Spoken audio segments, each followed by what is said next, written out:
At the family dinner, my sister said, "You make everyone uncomfortable," and my parents stayed quiet. She didn't even raise her voice. That was the part that made it feel surgical. We were halfway through eating, plates warm, glasses sweating, the air thick with roast chicken and Mom's lemony dish soap, and Chloe set her fork down like she was being reasonable, like she'd rehearsed it in the car. "You make everyone uncomfortable," she said, looking right at me, and then she glanced at Mom and Dad like she was waiting for backup. Mom's eyes dropped to her plate so fast it was almost comical. Dad cleared his throat and reached for the salt, moving it in slow motion like salt could save him. No one said my name. No one said, "Hey, that's harsh." The room just accepted it. I felt my face go hot, then cold, like my body couldn't decide whether to fight or disappear. My fork hovered in the air with a piece of chicken on it, and suddenly I couldn't swallow anything. I stared at Chloe because my brain was trying to catch up to the fact that she'd said it out loud. Not, "You're being a bit much," not, "Can we change the subject," but "You make everyone uncomfortable," as if I was a smell, as if I was a stain on the tablecloth. My hands started shaking, tiny tremors that made the cutlery rattle against the plate. I pressed my thumb into my palm under the table to stop it. "What did I do?" I asked, and my voice came out smaller than I wanted. Chloe's expression didn't change. It was almost bored. "This," she said, nodding at me like she was pointing out a pattern to a child. "The way you get like this. The way you bring the mood down." Mom let out a nervous laugh that didn't belong to anyone. Dad stared at his food like it was suddenly fascinating. Ethan, sitting across from me, kept chewing with his eyes on his plate, jaw tight. I looked at Mom, really looked, waiting for her to meet my eyes. She didn't. She adjusted her napkin and asked, too brightly, "Does anyone want more potatoes?" As if she hadn't just watched her daughter get labeled a problem in front of everyone. It was a Friday night, one of those family dinners Mom insists on when she feels guilty about how little we see each other. She'd texted earlier in the week with a bunch of exclamation marks. "Dinner at ours? Everyone come. I'm making your favorite." And I'd said yes because I always say yes, because some stubborn part of me still wants to be part of the everyone. I've been at work all day and my head buzzing, but I stopped at the bakery anyway to pick up a dessert because Mom loves when she can say, "Look what she brought," like it's proof I'm trying. I arrived 10 minutes early, as usual, because if I arrive late it becomes a story about me being unreliable. Chloe arrived 10 minutes late, as usual, and it became a story about traffic and the kids and how hard her life is. Dad opened the door for her with a big grin. Mom fussed over the kids.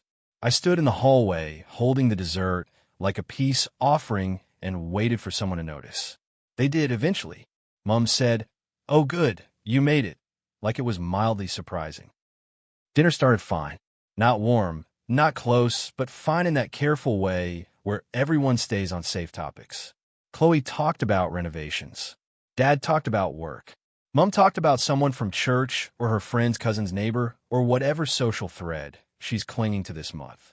Ethan said almost nothing, nodded, scrolled his phone when he thought no one noticed. The kids were at the other end of the table, loud and sticky, arguing about whose turn it was to pour sauce. I tried to relax.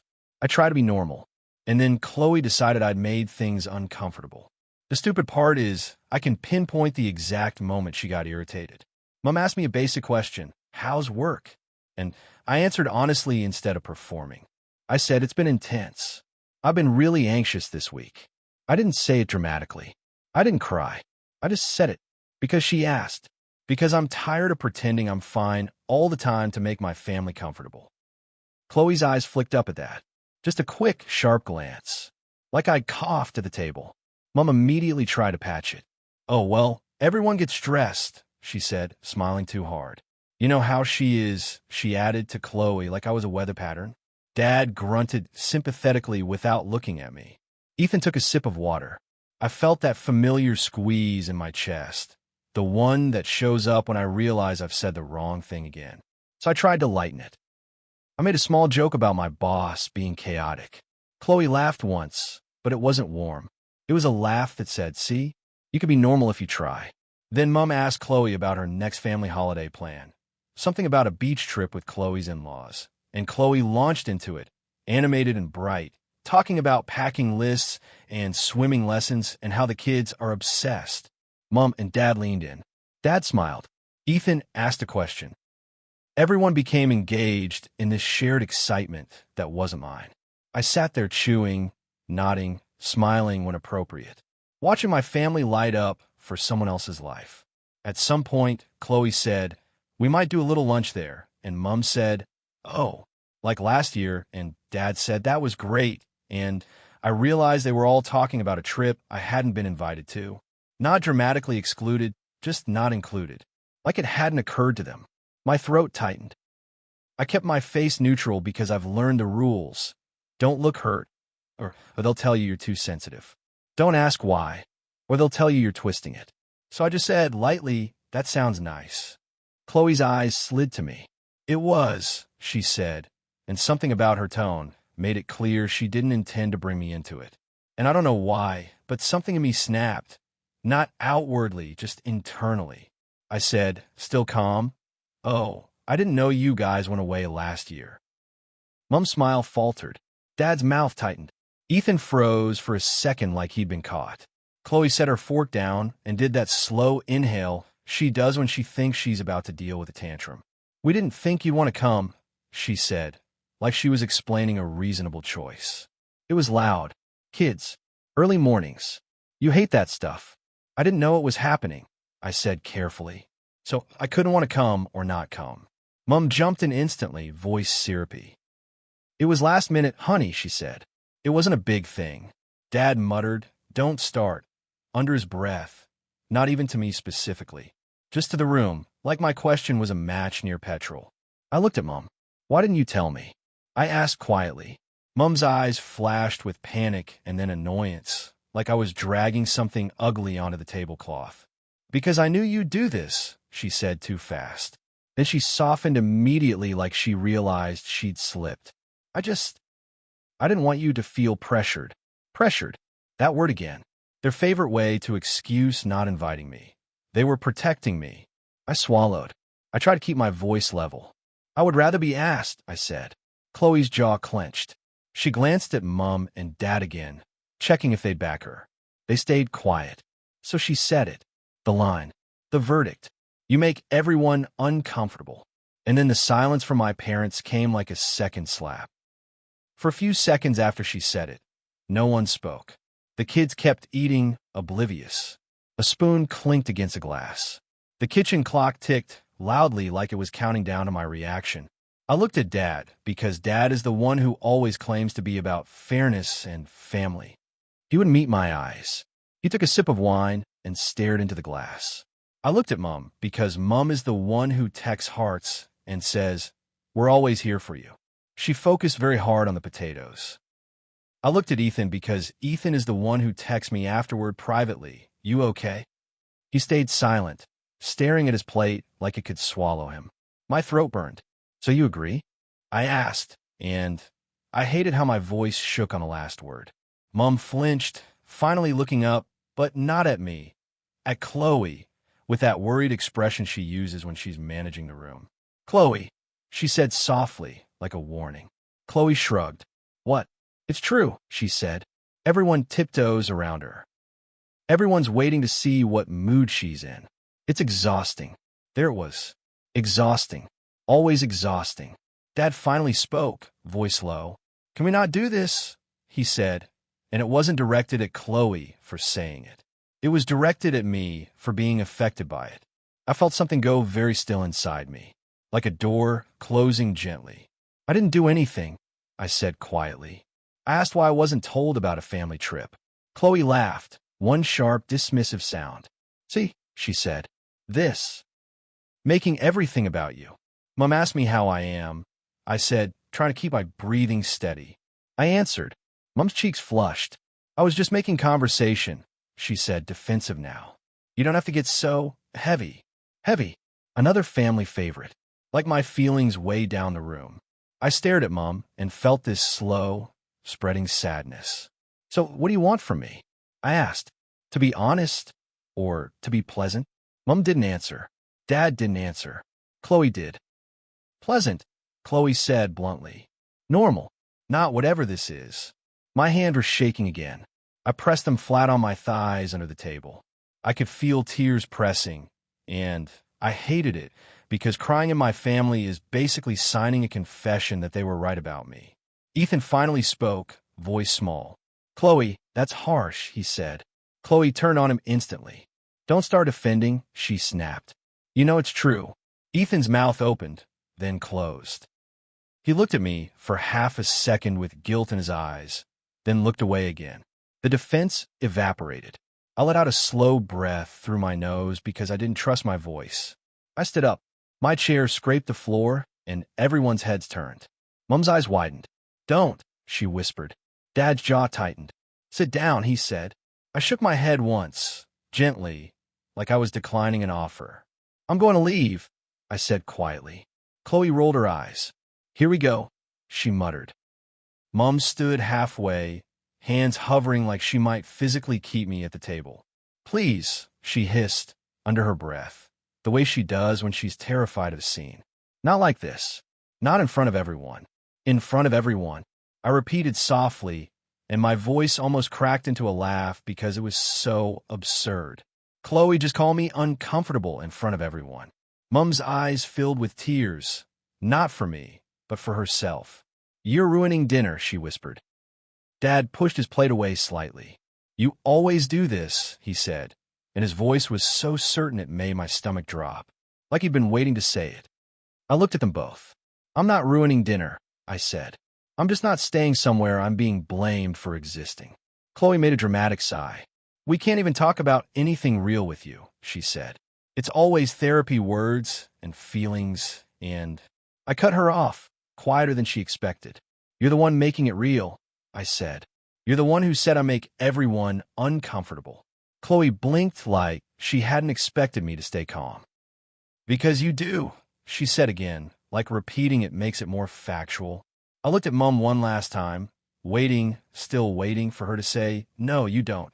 For her to choose me in even the smallest way. She didn't. She just stared at me with that pleading look that means, "Please make this easy for me." So I picked up my bag and walked out. I made it to my car before the shaking fully hit. My hands trembled so badly I dropped my keys once. I sat in the driver's seat with the engine off and stared at the dark windshield, breathing in short, tight pulls like my body had forgotten how to calm down. My phone buzzed immediately. A text from Mom. "Please don't be like this." Chloe didn't mean it that way. Didn't mean it that way. The phrase that covers everything. Then another. "Your dad is upset. You embarrassed us." Embarrassed. Always embarrassed. Never hurt. A few minutes later, Ethan texted, "I'm sorry." I tried. I stared at that message for a long time, feeling the familiar mix of love and resentment. Ethan always tries in the safest way possible. After, I drove home with the radio off because sound felt like too much. When I got to my apartment, I sat on the edge of my couch and took my shoes off slowly like I was trying to convince my body it was safe. My chest still felt tight. My throat still burned. I cried, but quietly because I live alone and no one can tell me I'm being dramatic here. And then, because I apparently love pain, I replayed the night in my head like security footage. What did I do? Did I say something wrong? Was I heavy? Was I too honest? Should I have laughed it off? Should I have swallowed it and stayed? Should I have never asked about the trip? The questions looped until I felt nauseous. But the more I replayed it, the clearer it got. It wasn't one comment. It was the pattern. Chloe didn't just wake up and decide I was uncomfortable.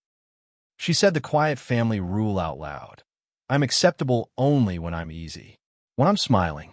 When I don't bring my real self to the table. Because for years, my family has managed me like a potential disruption. When I started therapy last year, Mom told me, "Don't talk about that at dinner, like therapy was a rude hobby." When I set a boundary with Chloe about babysitting, because she would drop her kids on me with no notice and then act offended if I had plans, she told Mom I was selfish. When Dad made a joke about me being a late bloomer at Christmas and I didn't laugh, he told me I was too sensitive. When I stopped drinking as much because alcohol made my anxiety worse, Chloe joked that I was no fun now. Every small step I've taken to actually take care of myself has been treated like an attack on the family vibe. And the wild thing is, I'm not the person Chloe paints. I don't scream. I don't throw tantrums. I don't start scenes. I'm the one who smooths. I'm the one who brings dessert. I'm the one who texts Mom on Mother's Day, even when she's been cold for weeks. I'm the one who sits with Grandma when everyone else is busy. But I also have feelings. I don't know how to say that without sounding ridiculous. I'm a person. I'm not a prop. The next morning, Mom called like nothing happened. That's her specialty. Reset the world to protect herself from guilt. I didn't answer. She left a voicemail with that wounded voice she uses when she wants me to feel like the aggressor. I don't know why you do this, she said. We're worried about you. We love you. But you make it so hard. Hard. Uncomfortable. Exhausting. These are the labels they use so they never have to examine their own behavior. Later, Chloe texted, "You owe everyone an apology. You made dinner awkward." I stared at it until my eyes burned. The part of me that's still trained to fawn started composing an apology automatically. Sorry I overreacted. Sorry I made it weird. And then I stopped. I deleted it. I typed back, "You call me uncomfortable and no one corrected you. That's what made it awkward." Chloe replied instantly, "Because it's true. You always take things personally. That's why we don't invite you to stuff. You ruin the vibe." There it was. The confession. The part they usually keep quiet. They don't invite me. I didn't reply. My hand was shaking again, but this time it wasn't just hurt. It was anger, finally arriving like a late bus. Ethan called that afternoon. His voice was quiet. "I'm sorry," he said again. "Chloe shouldn't have said that." "But she did," I said, and I heard how flat I sounded. He exhaled. "Dad doesn't want to talk about it," he admitted. Mum. I laughed softly, humorless. "So, I'm just the problem," I said. "No," Ethan said quickly. Then, after a pause, he said, "They just don't know what to do with feelings." I wanted to scream. Instead, I said, "They know what to do. They silence them." Ethan didn't argue, which told me everything. That night, Grandma called me. She always calls when something in the family feels off, like she can sense the emotional weather. "Your mother said you left dinner," Grandma said gently. I swallowed. "Yeah," I said. Grandma sighed. "What happened?" So I told her. I told her Chloe's exact words. I told her about Mom and Dad staying quiet. Grandma was silent for a moment, and then she said, very calmly, "Your sister has a cruel mouth." I let out a shaky breath I didn't know I was holding. Mom didn't disagree. I whispered. "I know," Grandma said, and her voice softened. "Sometimes your mother chooses the easiest path. That doesn't make it right." I stared at the wall, throat tight. "I don't know what to do," I admitted. If I go to family dinners, I feel like I'm walking into a room where I'm already the problem. And if I don't go, they'll say I'm isolating and dramatic. Grandma hummed. "Then let them talk," she said. "People who want you quiet will always call you dramatic when you speak." I started crying then, quiet tears, because hearing someone say it plainly felt like someone finally turning on a light in a room I'd been stumbling around in for years. So yeah, that's where I'm at. My sister said, "You make everyone uncomfortable," and my parents stayed quiet, and now I can't stop thinking about what that silence means. It's not just that Chloe was mean. It's that my parents let her define me, and they didn't even flinch. I don't know if I'm done with family dinners. I don't know if I'm ready for the fallout of stepping back. But I know something shifted in me when Mom asked if anyone wanted potatoes instead of saying, "Don't talk to her like that." Because it made me realize that in my family, comfort is a currency, and I'm the one expected to pay for it with my silence.